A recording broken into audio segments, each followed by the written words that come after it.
issue here isn't electric cars per se, but these driverless ones that remain all the rage, or at least the future, as much of the auto industry sees it.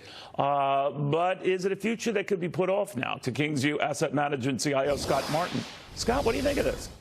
Well, it's an interesting case study, I guess, as Hillary pointed out, Neil, as to what level of automation do we really get from self-driving cars. You know, they have levels ranging from 0, which is driver basically everything, to 5, which is automated everything, including all conditions and so forth. And as Hillary pointed out, the automation that's out there now, Neil, is basically still like the driver's there. I mean, you've got to be ready to take over at any point, which to me kind of takes away the whole point of automation. I mean, you can't sit there and say, eat your Taco Bell and not be ready for the car to need you. So, which is one of my favorite things to do, frankly, is so when you're getting what you get from automation, I think it still needs a lot of development to really come to value here. Of course, in your case, it's from the back seat when you're telling your driver to step on it. But leaving and snapping my fingers, yes. Right, exactly. But the one thing I'm always curious about with this is people sometimes morph the phenomenon of electric cars with this driverless technology, and I think they do that at their own peril. I don't believe, and this is surprising for me to say because I was not a big fan of these vehicles when they started, the electric thing is not in doubt. Maybe the full throttle rush into them could be if all the automakers just swap them out before we've had a chance to test them out. But the driverless thing, that's quite another issue here, isn't it?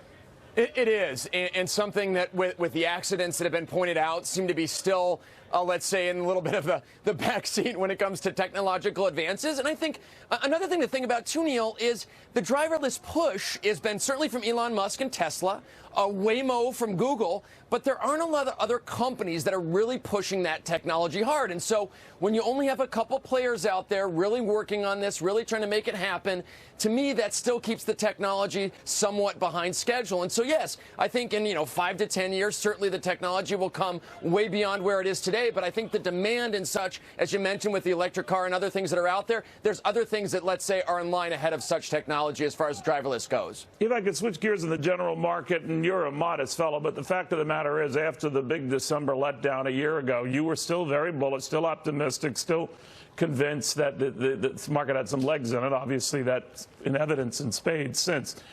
Now you get the reports that maybe hastened by that or chastened by that a year ago.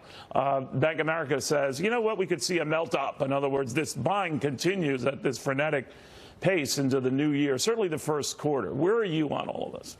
Yeah, I think investors are hastened to chase here for certain. As you pointed out with Christina earlier, I think, Neil, the higher prices are begetting higher prices. The Fed being back on the right track is such a difference maker versus that time period you mentioned last year when they were hiking rates and talking about more hikes in 2019, of which we got 3 cuts. So to me, the Fed is on the right pace. They're quantitatively easing the bond market a little bit too, whether they like to admit it or not. And we've got trade deals now done on the table. So to me, the market is in a really nice place. Valuations are, yes, getting a little bit more robust. We're expecting better earnings growth from the S&P 500 next year. That'll help support price here. The next pullback, though, if we do get one, let's say it is another 5 to 10% pullback, which will happen, I'd be a big buyer of that. Scott, it's always a pleasure. If we don't chat again, Merry Christmas, my friend. Good seeing you. See ya. All right, Scott Martin. In the meantime...